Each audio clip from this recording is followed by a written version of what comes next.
100 करोड़ साल पहले ईश्वर ने 4 ऋषियों को दिया, और वो वेद लिखा जा रहा है कुरान के नुज़ूल के 400 साल बाद।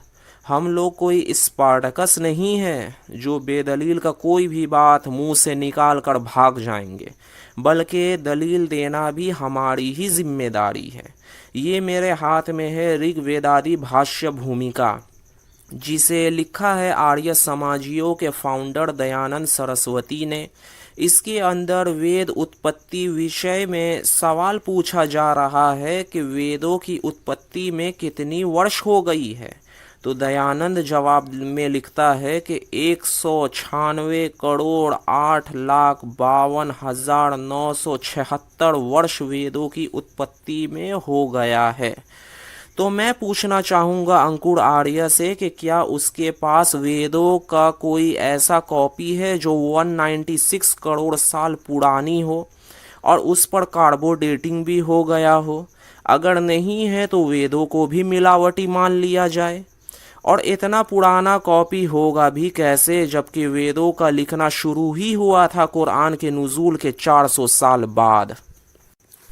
फेमस हिस्टोरियन अल-बिरूनी, जिन्होंने अपनी किताबुल हिंद के अंदर इस बात का उल्लेख किया है कि ब्राह्मण लोग वेद को लिखने की आज्ञा नहीं देते थे, क्योंकि इसका उच्चारण एक ख़ास आवाज़ से होता था जिसे लिखने पर वो बिगड़ सकता है। लेकिन वह शुक्र नाम के एक ब्राह्मण ने वेदों को लिखना और उसका व्याख्या करने का काम कुछ ही साल पहले शुरू किया है।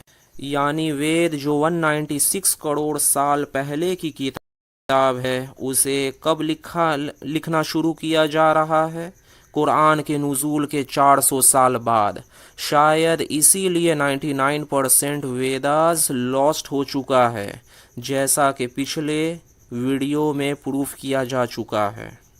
सबसे पहले ये नोट कर लीजिए कि कुरान रसूल सल्लल्लाहु अलैहि वसल्लम के ज़माने ही में कंप्लीट लिखा जा चुका था। फिर हज़रत अबू बकर सिद्दीक़ रज़ी अल्लाह ताला अन्हो ने अपने दौरे खिलाफत में, जो रसूल सल्लल्लाहु अलैहि वसल्लम के वफ़ात के फ़ौरन बाद का ज़माना था, उसमें पूरे कुरान को एक जिल्द में महफूज किया गया और उसी जिल्द को हज़रत उस्मान ने अलग अलग कॉपी बनवाकर अलग अलग रियासत में भेज दिए, जैसा कि अहादीस की किताबों में सही सनद के साथ साबित है। दूसरी बात, कुरान हम तक सिर्फ रिटन फॉर्म में ही नहीं बल्कि ओरल ट्रांसमिशन के थ्रू भी पहुंचा है, वो भी पूरी मुतवातिर सनद के साथ। यानी हर ज़माने में कुरान को याद करने वाले इतने ज़्यादा लोग थे कि पॉसिबल ही नहीं कि कुरान लॉस हो जाए। आज भी दुनिया के किसी कोने से हाफिज़ों को इकट्ठा किया जाए तो सबको एक ही कुरान याद रहेगा, कोई डिफरेंस नहीं मिलेगा। लेकिन ये चीज़ वेदों के अंदर नहीं है। खुद आर्य समाजियों के महर्षि दयानंद सरस्वती को वेद याद नहीं था। इसका मैं प्रूफ देता हूँ दयानंद ग्रंथमाला से, जिसमें दयानंद सरस्वती के सारे किताबों को इकट्ठा कर दिया गया है। इसके भाग 3 में दयानंद सरस्वती का एक डिबेट है जिसे काशी शास्त्रार्थ कहते हैं, जो सनातनी पंडित से हुआ है मूर्ति पूजा के ऊपर।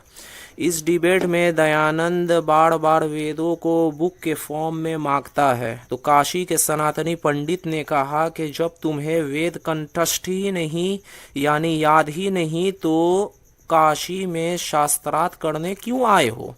यानी दयानंद को वेद याद ही नहीं था, जो आर्य समाजियों और इस सत्य सनातन अंकुर आर्य का गुरु घंटाल था। और तो और इसी डिबेट में वेद के 2 पेजेस निकाल कर दयानंद को शो किया सनातनी पंडित ने, जबकि वो गृह सूत्र का श्लोक था। और दयानंद पकड़ भी नहीं पाया कि ये वेद मंत्र नहीं बल्कि गृह सूत्र का श्लोक है। इन सब चीज़ों से ये प्रूफ होता है कि कुरान रिटन फॉर्म में भी प्रिजर्व था, लेकिन वेद रिटन फॉर्म में प्रिजर्व नहीं है। कुरान हर ज़माने में सैकड़ों लोगों को याद था, लेकिन वेद इन आर्य के महर्षियों को भी याद नहीं रहता था। अब आते स्पार्टकस के क्लेम की तरफ कि 200 से 300 साल तक कुरान का वजूद